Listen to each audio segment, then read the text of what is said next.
Olá, este é o blog Civil e Imobiliário. E no vídeo de hoje nós vamos tratar um pouquinho sobre a guarda de menores. E para falar sobre o tema, ninguém melhor do que a professora Rita de Cássia Curvo Leite, que é formada em Direito, é mestre em Direito Civil e doutora em Direitos Difusos pela Pontifícia Universidade Católica, além de ser uma das professoras mais queridas daquela universidade. Professora, muito obrigado pela presença. Mais queridas foi com você, né? Muito obrigada pelo convite mais uma vez. É um prazer estar aqui com o Fábio.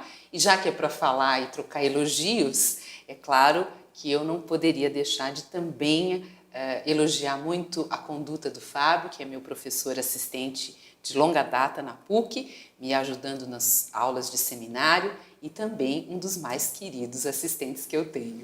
Obrigado, professora. Desde 2014, a gente tem uma legislação que alterou um pouco o panorama, né, do regime de guarda dos filhos, e desde então a gente sempre é perguntado pelos alunos, inclusive pelas pessoas, o que seria uma guarda compartilhada?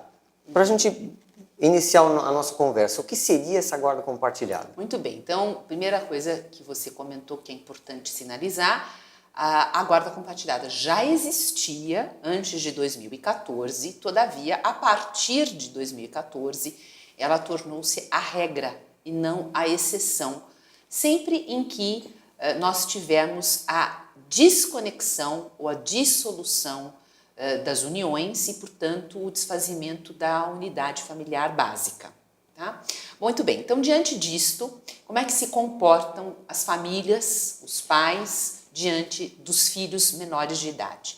Pois bem, a guarda compartilhada, como o próprio nome sugere, implica em uma divisão de responsabilidades. Então, nada mais é do que a preservação do poder familiar, exercido, obviamente, por pai e mãe, desta feita não em uma convivência no mesmo ambiente. Porque nós vamos ter, obviamente, uma situação de uma dissolução de um casamento, uma separação, ou de uma união, etc. Né? Mas, a despeito disso, a gente preserva a unidade paternal e maternal como responsabilidade no tratamento daquela criança. Tá? Então, compartilhamento implica em divisão, como eu dizia, em esforço conjunto de responsabilidades em torno daquela criança e do seu melhor interesse e do seu bem-estar. Essa é a essência da guarda compartilhada. E, todavia, Fábio, se você me permite, nem tudo são flores, né? Então, eu, como advogada nessa área há algum tempo, a gente percebe que é, primeiro, muito difícil as pessoas tentarem entender efetivamente o que é esse compartilhamento, né? Em segundo lugar, e esse é a grande questão, é tentar aplicar esse compartilhamento. Na prática. Né? Na prática. Como teoria, é que nós compartilhamos na prática? Porque a grande discussão que surge a gente tinha um sistema que normalmente aplicava a guarda alternada e, de repente, agora a guarda compartilhada é que é a regra. Efetivamente muda alguma coisa? Então, deixa eu até te interromper aqui. Então, não é que nós tínhamos a guarda alternada. Na verdade, a gente tinha normalmente a guarda unilateral, né? Ou para o pai ou para a mãe, ou para um terceiro, eventualmente nomeado, com regulamentação de visitas. Tá? Hoje o que se tem como eu disse, o compartilhamento, que não se confunde com a alternância. Né? Então, a ideia de alternância inclusive, seriamente combatida, não só pelo Poder Judiciário, como especialmente pelo setor de psicologia, de assistência social, que nesse ambiente de guarda normalmente opina. Isso, não é recomendado. Por quê? A alternância é o seguinte, então vamos imaginar, uma semana na casa do pai, uma semana na casa da mãe, né? E assim sucessivamente, alternando dias, semanas, seja quinzena.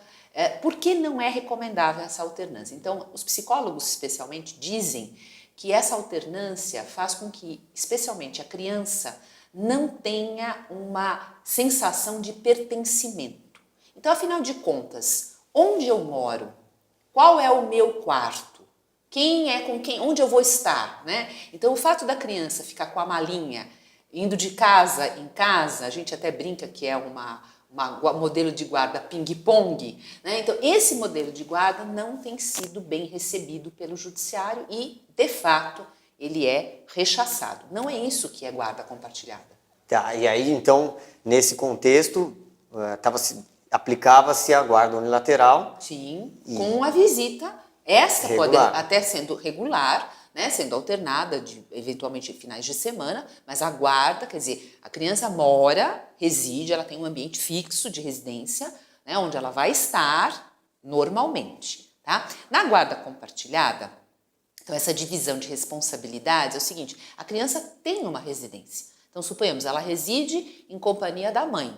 Todavia, o pai tem uma participação, né, muito mais atuante e dialogada com esta mãe. Então, suponhamos, essa criança vai ter um evento na escola, né? Então, ela tem uma reunião escolar e ela vai ter uma festa, vão fixar as informações sobre essa festa. A mãe não pode comparecer à reunião porque está no ambiente de trabalho, está viajando, então vai o pai.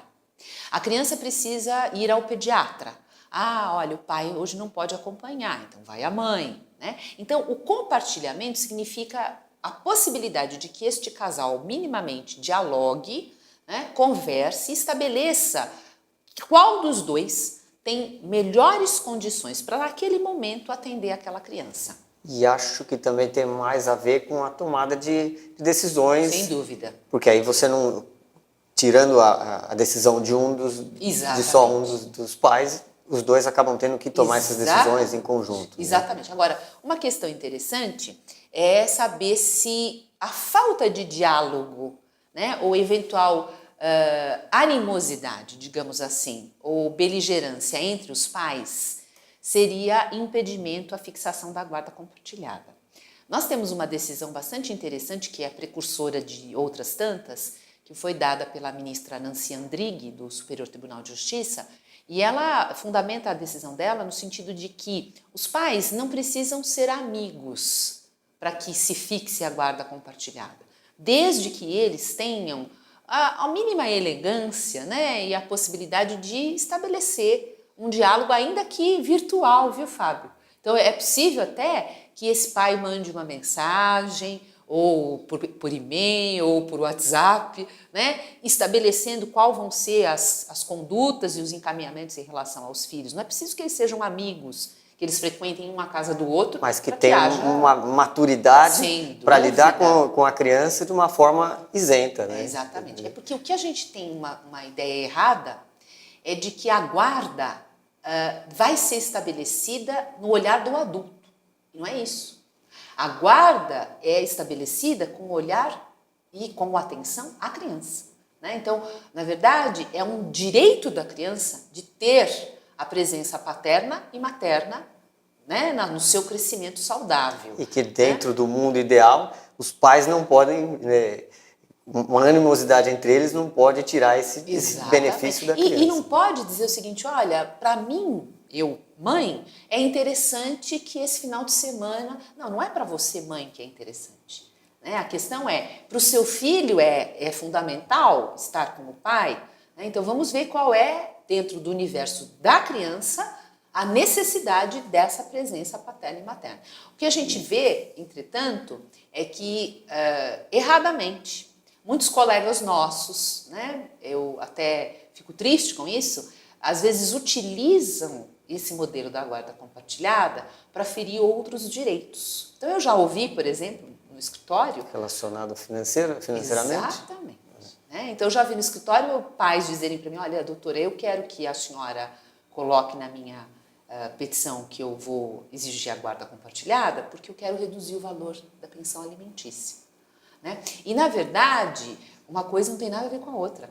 Né? E eu fico ofendida com isso, porque é uma forma de você barganhar um direito do menor. Né? Então, afinal de contas, o fato de você passar mais tempo com o seu filho deveria ser, tanto para ele quanto para você, um motivo de prazer, né? E um motivo de felicidade, não uma forma de você usar isto para diminuir os custos, né? As despesas que você tem com a criança. É claro que educar um filho, educar uma filha, vai mexer no bolso, sensivelmente, ainda mais nos dias de hoje. Agora, isso não pode ser utilizado como moeda de troca, né? Então, de fato, a guarda compartilhada é a divisão de responsabilidades, como você bem colocou, tomada de decisões. Então, nosso filho vai precisar fazer uma cirurgia, vamos decidir como é que nós vamos encaminhar essa cirurgia. De repente, qual o melhor médico, a melhor forma, né, de conduzir. Exatamente. Olha, ele quer fazer um estudo fora, ele quer estudar fora do país, né, ou aqui mesmo, em outro estado da federação. Como é que nós vamos compatibilizar isto financeiramente? Agora, isso não tem nada a ver com pagamento de pensão. Né? A pensão alimentícia e o pagamento dela tem nada a ver com guarda compartilhada. É a obrigação que se mantém a despeito dela.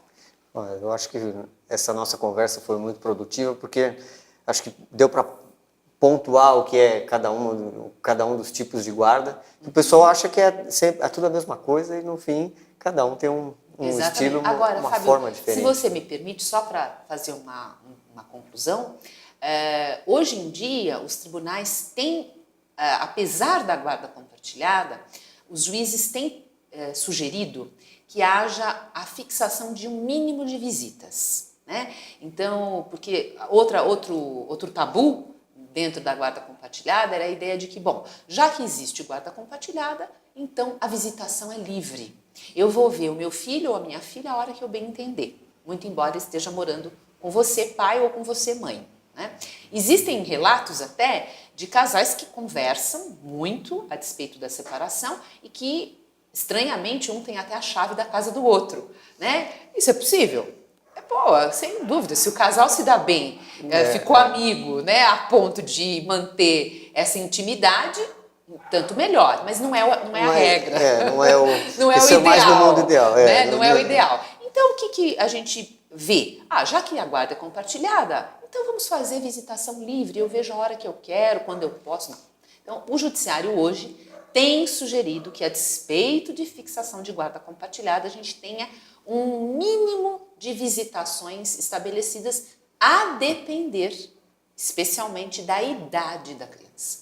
Então, se você estiver tratando com um casal que está se separando com uma criança de 1 ano de idade, de 1 ano e meio, de 2 anos, que usa fraldas, que ainda é amamentado, que não fala, é óbvio que nós vamos ter um tipo de tratamento diferenciado daquele casal que tem uma criança de 10, de 12 anos de idade, né? Com outras necessidades. As necessidades da criança que vão indicar. É né? óbvio.